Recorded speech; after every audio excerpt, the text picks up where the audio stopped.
Hello everyone, let's continue the remaining part of chapter 5, the fundamental unit of life. Today we are studying what is cell made up of, what is the structural organization of a cell. कल हमने पढ़ा था कि हर एक cell के अंदर division of labour होती है. क्यों? क्योंकि हर एक सेल के पास कुछ स्पेशल कंपोनेंट्स होते हैं जिसे हम क्या बोलते हैं, ऑर्गेनेलीज. आज जब हम सेल को माइक्रोस्कोप में ऑब्जर्व करते हैं तो हम देखते हैं कि हर एक सेल के पास, मतलब मोस्टली सेल्स के पास 3 फीचर्स कॉमन होते हैं. पहला plasma membrane, second nucleus and third cytoplasm. जो सेल की इंटरेक्शन होती है अपने इन्वायरमेंट के साथ, मेनली जैसे कि मटेरियल का एक्सचेंज होना, वो इन्हीं 3 फीचर्स की वजह से पॉसिबल है. वन बाय वन अब हम इन फीचर्स के बारे में पढ़ते हैं. पहला फीचर है प्लाज्मा मेम्ब्रेन. इसको हम सेल मेम्ब्रेन भी बोलते हैं. प्लाज्मा मेम्ब्रेन क्या है? सेल की आउटर मोस्ट कवरिंग जो सेल को उसके इन्वायरमेंट से अलग रखती है, उसे हम क्या बोलते हैं, प्लाज्मा मेम्ब्रेन या फिर सेल मेम्ब्रेन. अब प्लाज्मा मेम्ब्रेन जो है ये एक सिलेक्टिवली परमिएबल मेम्ब्रेन है. सिलेक्टिवली परमिएबल मेम्ब्रेन का मतलब क्या है कि कुछ ही सब्सटेंस की एग्जिट और एंट्री अलाउ करती है. अब हमारे माइंड में क्वेश्चन अराइज होता है, how does the movement of substance take place into the cell, how do substance move out the cell. इसका मतलब कि कैसे जो सब्सटेंसेस हैं वो सेल के अंदर आ रहे हैं, कैसे सेल से बाहर जा रहे हैं, जैसे कि CO2, ऑक्सीजन, वाटर. सब्सटेंसेस जैसे कि कार्बन डाइऑक्साइड और ऑक्सीजन ये सेल मेम्ब्रेन के अक्रॉस मूव कर पाती है डिफ्यूजन की मदद से. डिफ्यूजन क्या है? डिफ्यूजन स्पॉन्टेनियस मूवमेंट है. स्पॉन्टेनियस का मतलब क्या है? जो चीज अपने आप हो सके, मतलब जो चीज पॉसिबल हो. डिफ्यूजन में क्या होता है, जो सब्सटेंस है वो मूव करता है हायर कंसेंट्रेशन रीजन से लोअर कंसेंट्रेशन रीजन में. जैसे कि मान लो कि सेल, अब सेल के अंदर CO2 की जरूरत तो नहीं है. क्यों? क्योंकि CO2 क्या है, वेस्ट है. तो इस वजह से अगर सेल के अंदर कंसंट्रेशन CO2 की ज्यादा है और एक्सटर्नल इन्वायरमेंट में कम है, तो उस टाइम पे जो CO2 है वो मूव कर जाएगा सेल से बाहर. इसका मतलब क्या है, हायर कंसंट्रेशन रीजन से मूव करेगा लोअर कंसंट्रेशन रीजन में. किसकी मदद से? डिफ्यूजन की मदद से. इसी तरीके से ऑक्सीजन है. ऑक्सीजन तो हमारी सेल को चाहिए क्योंकि एनर्जी प्रोड्यूस करनी है. तो जब अंदर ऑक्सीजन की कमी हो जाती है और बाहर इन्वायरमेंट में ऑक्सीजन ज्यादा होता है, तो डिफ्यूजन की मदद से O2 सेल के अंदर मूव करती है. तो इसका मतलब क्या है कि जो डिफ्यूजन है वो इम्पोर्टेंट रोल प्ले करता है गैसियस एक्सचेंज में. किसके बीच में? सेल और एक्सटर्नल इन्वायरमेंट के बीच में. अब हमने ये तो पढ़ लिया कि कैसे गैसेस मूव करती हैं सेल और अपने एक्सटर्नल इन्वायरमेंट के बीच में. लेकिन अब क्वेश्चन अराइज होता है कि वाटर कैसे मूव करता है. तो जो वाटर है वो भी डिफ्यूजन का लॉ ऑब्वे करता है. जो वाटर की मूवमेंट होती है सिलेक्टिवली परमिएबल मेम्ब्रेन के थ्रू, उसको ऑस्मोसिस बोलते हैं. ऑस्मोसिस क्या है?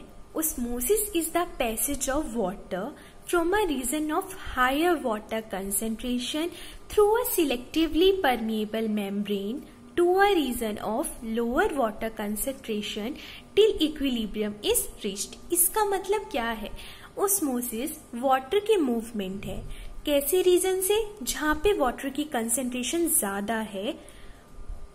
Selectively permeable membrane. Selectively permeable membrane का मतलब क्या है? एक ऐसी मेम्ब्रेन जो कुछ ही सब्सटेंसेस की मूवमेंट को अलाउ करती है.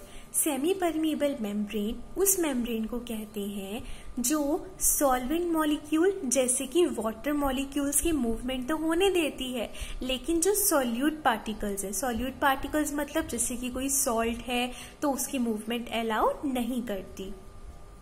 Till equilibrium is reached. इसका मतलब क्या है? इक्विलिब्रियम एक ऐसी स्टेट है जब दोनों साइड, मतलब दोनों रीजन में जो कंसेंट्रेशन है सब्सटेंस की वो इक्वल हो जाए, सेम हो जाए. अब मान लो हमने किसी भी एनिमल सेल या फिर प्लांट सेल को सॉल्यूशन में डाल दिया, शुगर के, सोल्ट के, ठीक है, तो तब क्या होगा? ऐसे 3 केसेस है। अगर हमने सेल को ऐसे मीडियम में डाला है जब वाटर की कंसेंट्रेशन सेल के अंदर कम है लेकिन बाहर ज्यादा है, तो उस केस में क्या है, जो वाटर है वो ऑस्मोसिस की मदद से मूव करेगा और सेल के अंदर आ जाएगा। तो इस केस में क्या होगा, जो सेल है हमारा वो स्वेल अप हो जाएगा और ऐसे सॉल्यूशन को हम क्या बोलते हैं, हाइपोटोनिक सॉल्यूशन। यहाँ पर एक वर्ड लिखा है डाइल्यूट। डाइल्यूट का मतलब क्या है, जब वाटर की कंसेंट्रेशन ज्यादा होती है। अब हमारा सेकंड सॉल्यूशन है आइसोटोनिक सॉल्यूशन। आइसो का मतलब क्या होता है, सेम। जब हमारी जो वाटर की कंसेंट्रेशन है वो मीडियम में भी और सेल के अंदर भी सेम हो। अगर वाटर की कंसेंट्रेशन सेम है अंदर भी और बाहर भी, तो कोई मूवमेंट होगी ही नहीं। तो इस वजह से जो सेल का साइज है वो सेम रहेगा। अब हमारा थर्ड केस क्या है, हाइपरटोनिक सॉल्यूशन। इस केस में क्या होता है, जब हमारा जो एक्सटर्नल इन्वायरमेंट है उसमें वाटर की कंसेंट्रेशन कम है लेकिन अंदर ज्यादा है, तो इस केस में क्या होगा, जो वाटर है वो मूव कर जाएगा सेल से बाहर। तो अगर वाटर सेल से बाहर मूव किया है तो ऐसे केस में क्या होगा, हमारा सेल श्रिंक हो जाएगा। तो इसका मतलब ऑस्मोसिस क्या है, एक स्पेशल केस है डिफ्यूजन का। डिफ्यूजन का केस क्यों बोला हमने, क्योंकि इसमें भी क्या हो रही है, वाटर की मूवमेंट हो रही है from a region of higher concentration to lower region concentration. अब ऑस्मोसिस और डिफ्यूजन की हम थोड़ी सी एडवांटेज पढ़ते हैं। जो यूनिसेलुलर ऑर्गेनिजम्स हैं वो सारे के सारे और ज्यादातर प्लांट सेल्स सबके सब वाटर किसकी मदद से लेते हैं, ऑस्मोसिस की मदद से। और हमें पता है कि जो प्लांट की रूट्स हैं वो वाटर को एब्जॉर्ब करती हैं, तो वाटर की मूवमेंट वहां भी किसकी मदद से होती है, ऑस्मोसिस की मदद से। जो डिफ्यूजन है वो मदद करता है गैसेस और वाटर के एक्सचेंज में। साथ के साथ जो सेल है वो अपने इन्वायरमेंट से न्यूट्रिशन को भी ऑब्टेन करता है। क्यों, क्योंकि जो अलग अलग मॉलिक्यूल्स हैं वो मूव करते हैं सेल से अंदर और बाहर। किसकी मदद से, एनर्जी की मदद से। अब जो ये एनर्जी है ये हम चैप्टर में बाद में पढ़ेंगे जब हम ऑर्गेनेलीज की रीडिंग करेंगे। जो प्लाज्मा मेम्ब्रेन है ये फ्लेक्सिबल है और ये किसकी बनी है, लिपिड्स की और प्रोटीन्स की। ये क्या है, ऑर्गेनिक मॉलिक्यूल्स हैं। ऑर्गेनिक मॉलिक्यूल्स हैं इसका मतलब क्या है, ये कार्बन और हाइड्रोजन के बने हुए हैं। जो प्लाज्मा मेम्ब्रेन है इसके स्ट्रक्चर को हम इलेक्ट्रॉन माइक्रोस्कोप से ऑब्जर्व कर सकते हैं।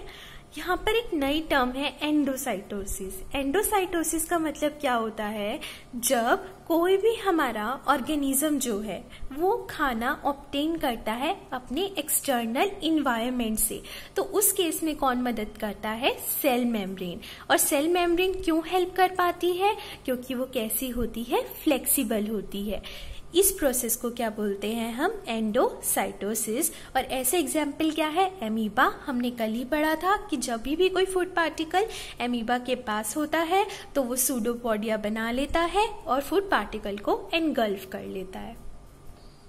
अब हम डिफ्यूजन और ऑस्मोसिस का डिफरेंस भी कंक्लूड कर सकते हैं। जो डिफ्यूजन है ये एक ऐसा प्रोसेस है जिसमें गैसेस की भी मूवमेंट होती है, लिक्विड्स की भी मूवमेंट होती है और सॉलिड की भी मूवमेंट होती है।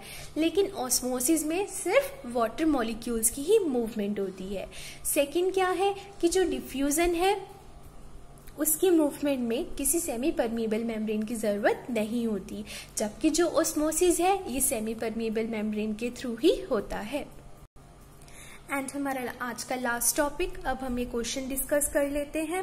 First question is, how do substances like CO2 and water move in and out of the cell.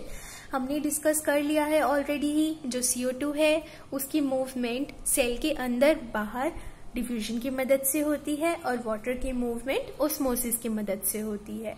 And second is, why is the plasma membrane called a selectively permeable membrane. Plasma membrane को selectively permeable membrane इसलिए बोलते हैं क्योंकि वो कुछ ही substance की entry और exit allow करती है।